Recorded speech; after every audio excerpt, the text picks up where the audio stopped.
Hello student, today I am teaching you entrepreneurship for class 12th. This is unit 6, resource mobilization, and I already covered topic regarding this unit in my previous video. Now in this video I'll cover the following topics such as topic private placement, offer to employees, secondary market, and features of stock exchange. And I'll explain what is the meaning of stock exchange also. Okay. Now right issue. तो मैंने आपको right issue बताया था कि ये आपका one of the part of your methods of flotation of new issues. जब हम न्यू इशू करते हैं या कोई कंपनी मार्केट में न्यू है और वो अपने शेयर्स को रेज़ करने के लिए, अपने फंड रेज़ करने के लिए स्टॉक एक्सचेंज का हेल्प लेती है, तो सबसे पहले वो पब्लिक इशू करती है, जो कि मैंने आपको बताया था, उसके मैंने स्टेप्स बताए थे आपको. ठीक है. राइट इश्यूज़ भी मैंने आपको बता दिया था कि इनिशियल स्टेज में कोई नई फर्म होती है, वो अपने एजेंट, ब्रोकर्स और अंडर राइटर्स और प्रोस्पेक्टस की हेल्प से शेयर्स को इशू करती है और उन शेयर होल्डर्स को इशू करते हैं जो ऑलरेडी फर्म के पुराने शेयर होल्डर्स हैं. ठीक है. तो राइट इशू उनको किया जाता है. ठीक है. Now next third, private placement. So private placement means the direct sale by a company of its securities to a limited number of sophisticated investors. तो प्राइवेट प्लेसमेंट का मतलब है कि जहाँ पे हम अपनी कंपनी के फंड को रेज करने के लिए जो सिक्योरिटी सेल करते हैं वो कुछ लिमिटेड नंबर ऑफ इन्वेस्टर्स को सेल करते हैं. ठीक है. जिनको हम कह सकते हैं कि सोफिस्टिकेटेड इन्वेस्टर्स. ठीक है. So entrepreneurs herein raise funds by selling the issues mainly to the institutional investors. तो जो institutional investors होते हैं उनको entrepreneurs अपने फंड को रेज करने के लिए शेयर्स इशू करते हैं, जिसमें कि unit trust of India, life insurance corporation of India, general insurance corporation of India, army group insurance and state level financial corporations, etc. So all these are the institutions which if they want to invest the amount, they invest the money directly, they can invest the money through the private placement. Okay. Now entrepreneurs both from public limited and the private limited sector bank heavily upon raising funds through issue of varied financial instruments under this segment. तो इस segment के अंदर कोई भी investor private limited sectors हो, चाहे वो bank हो, वो पैसा लगा सकती है किसी भी कंपनी में. ठीक है. They do not wish to disclose information to the open market. और इनके द्वारा जो पैसा किसी कंपनी में लगाया जाता है उसको ओपनली डिस्क्लोज नहीं किया जाता. ये इन्फॉर्मेशन सिक्योर रखी जाती है, सेफ रखी जाती है. ओके. नाउ ये तो था हमारा private placement. Next, offer to employees. So पहला मैंने आपको बताया था कि public issues, then right issues, then third private placement and fourth offers to employees. So stock option or offering shares to the employees has gained much popularity in many countries of the world. तो stock option का एक बहुत बढ़िया पूरे world में famous है. Many of the countries में ऐसा होता है कि अपने ही एम्प्लॉयज़ को हम सिक्योरिटी सेल करते हैं. So this method enable employees to become shareholders and share the profit of the company leading to. तो ये जो इन्वेस्टर्स होते हैं ये कंपनी को भी लीड करते हैं और हैंड टू हैंड कंपनी के शेयर होल्डर्स भी वो कहलाते हैं. तो अपने आप में हायर एफिशिएंसी है, लो लेबर टर्नओवर है, बेटर इंडस्ट्रियल लोकेशन होता है, low flotation cost and wider and higher generation of funds. ठीक है. तो हम बात कर रहे हैं कि ये जो मेथड है इससे जो एम्प्लॉयज़ है वो शेयर होल्डर का भी काम करते हैं और कंपनी का जो प्रॉफिट होता है उसको भी लीड करते हैं, ताकि हायर एफिशिएंसी हो, कंपनी और ज़्यादा अर्न करे, कम लेबर टर्नओवर यूज़ हो, बेटर इंडस्ट्रियल लोकेशन कर सके, ठीक है, लो फ्लैक्चुएशन कॉस्ट हो, कम पैसा लगे और हायर जनरेशन ऑफ फंड ये इजीली कर सके, ठीक है। अब वही वाली बात है ना कि अगर आपको पैसों की ज़रूरत है, अगर आपने कहीं पे इन्वेस्टमेंट करनी है, कोई सामान लेके आना है घर का, तो आप किसी बैंक से बोरिंग ना करके अपने रिलेटिव से कुछ समय के लिए आप उधार ले लेते हैं, तो ये उसी टाइप का है ऑफर्स टू एम्प्लॉय, ठीक है। नाउ सेकेंडरी मार्केट, तो ये तो था हमारा इनिशियल इशू जो कि आपका प्राइमरी मार्केट का पार्ट था, ठीक है, इनिशियल इशू, ठीक है। इसमें हमने public issue, right issue, private placement and offer to the employees पढ़ा। अब हम बात करते हैं सेकेंडरी मार्केट की। तो capital market aid in the mobilization of individual savings to make them readily available to those who need them in, ठीक है। अब अगर हम बात करें कि सेकेंडरी मार्केट क्या है, तो सेकेंडरी मार्केट अपने आप में एक एड है, एक फैसिलिटी है जिससे हम अपने रिसोर्स को मोबिलाइज कर सकते हैं, अपनी सेविंग को मोबिलाइज कर सकते हैं from one place to another place. तो हमारे पास रेडिली अवेलेबल जो जिनको ज़रूरत है पैसों की वो क्या है, एक तो इंडस्ट्री है, दूसरा ट्रेड है, तीसरा फाइनेंस है और चौथा है government, okay. Now any transaction in share और debenture subsequent to its primary offering is called secondary transaction। तो सेकेंडरी ट्रांसेक्शन का मतलब है कि वो सारे ट्रांसेक्शन जो कि शेयर्स और डिबेंचर्स हम प्राइमरी ऑफरिंग के लिए खरीदते हैं, वो सेकेंडरी मार्केट में आता है, सेकेंडरी ट्रांसेक्शन है।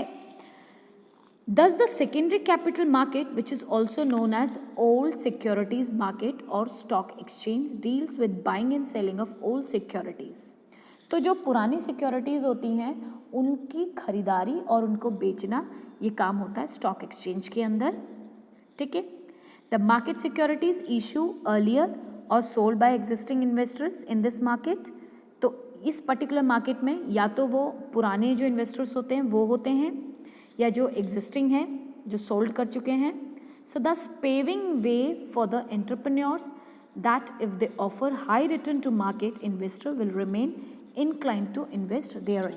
तो ये कोशिश करते हैं कि सिक्योरिटी का जो प्राइस है वो इतना ज़्यादा भी नहीं होना चाहिए कि इन्वेस्टर्स उसको खरीदे ही नहीं, वो इतना होना चाहिए कि जैसे ज़्यादा कंपनी अगर कोई रेप्यूटेड कंसर्न का सिक्योरिटी या सेल मार्केट में इशू हो रहा है तो मोरओवर इन्वेस्टर्स उसको रेडी रहेंगे खरीदने के लिए, चाहे उसका प्राइस कितना ही ज़्यादा हाई हो, लेकिन उसका प्राइस बहुत ज़्यादा भी हाई नहीं करना, ठीक है। इसको कौन लुकआउट करता है, इसको SEBI लुकआउट करती है फिर, ठीक है, security exchange board of India भी इसको लुकआउट करती है। So the secondary market enhance the marketability of securities and thereby provides liquidity to the investment, ठीक है। तो जो सेकेंडरी मार्केट है उसका ये काम होता है कि वो जो आपने सिक्योरिटीज़ खरीदी है किसी कंपनी की उसको लिक्विडेट करके आपको प्रॉफिट प्रोवाइड करते हैं। तो from the investors point of view this market imparts liquidity to the long-term securities held by them by providing an acquisition market for these securities। तो जो सिक्योरिटी मार्केट है, स्टॉक मार्केट है, इसमें जो investors होते हैं उनको मौका मिलता है कि वो अपने लॉन्ग टर्म का जो सिक्योरिटी उन्होंने किसी कंपनी में पैसा लगाया है उसको वो इजीली गेट कर पाते हैं।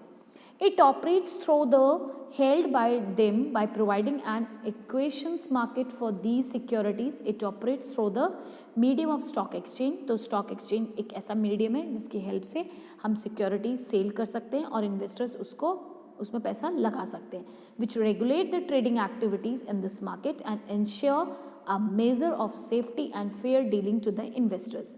तो इस पर्टिकुलर मार्केट में सिक्योरली और सेफली सिक्योरिटीज़ जो शेयर्स हैं उसकी सेलिंग और परचेजिंग होती है।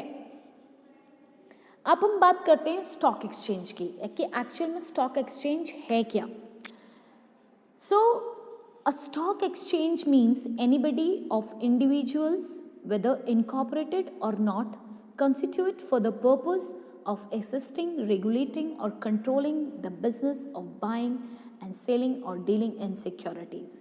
तो स्टॉक एक्सचेंज एक ऐसी पर्टिकुलर मार्केट है जिसमें कोई भी इंडिविजुअल, कंपनी इनकॉर्पोरेटेड वे में या सिंगल वे में वो अपने एग्जिस्टिंग कर सकती है, रेगुलेट कर सकती है, अपने बिजनेस को चला सकती है, ठीक है, by buying and selling dealings in securities. वो सिक्योरिटीज़ में डीलिंग कर सकती है, खरीद सकती है और बेच सकती है, तो इसको हम स्टॉक एक्सचेंज कहते हैं। This definition is given by securities contract regulation act 1956। Okay, now let me explain you the features of stock exchange. So first of all, association of persons. So stock exchange is an association of a person or a body of individuals which may be registered or unregistered.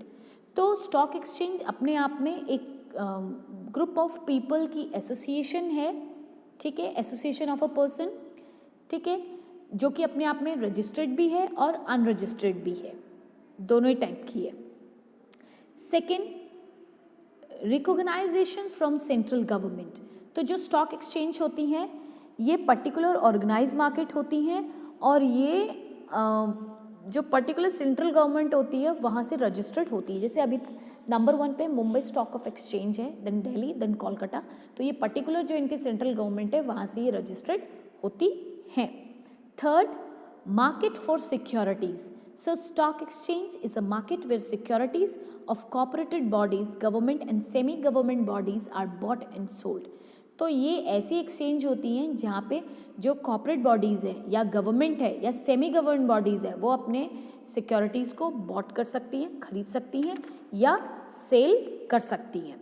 Next, deals in second hand securities.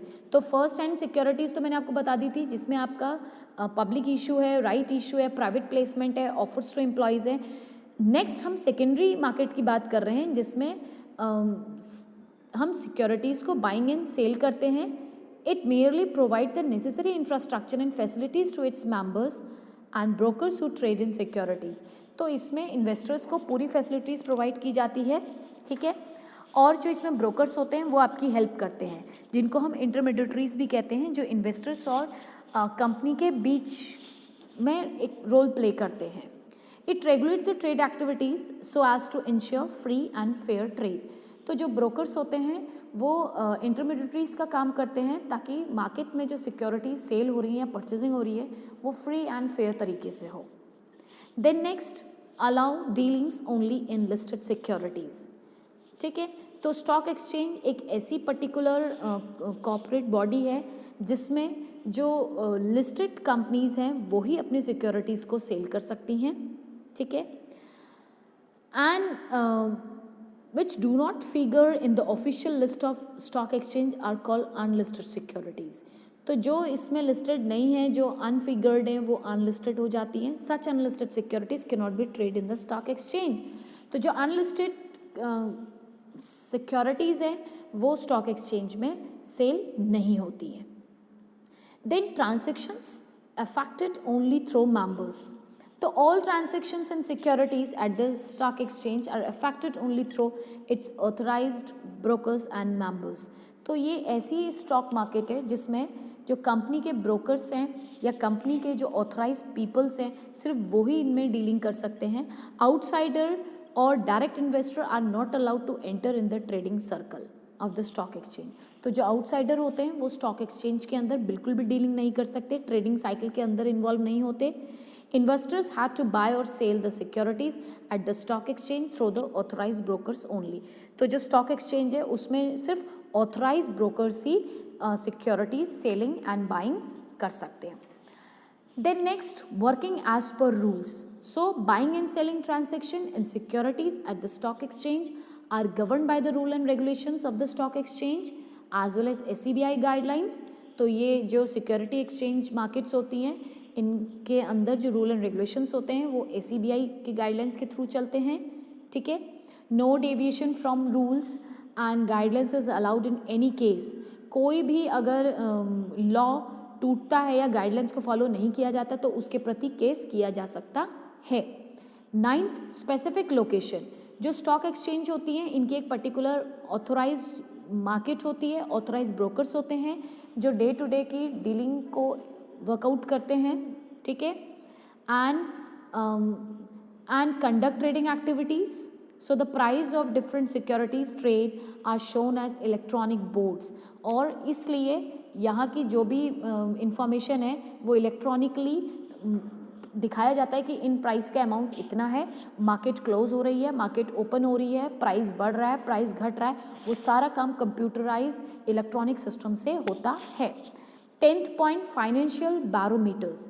तो stock exchange are financial barometers, development indicators of national economy of the country, किसी भी country की economic condition को भी बताता है, ठीक है। Stock market, industrial growth and stability reflected in the index of the stock exchange, ठीक है।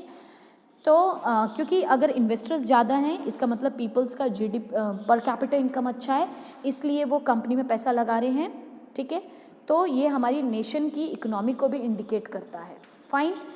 सो in next video I'll explain you the function of stock exchange. So thank you and have a nice day.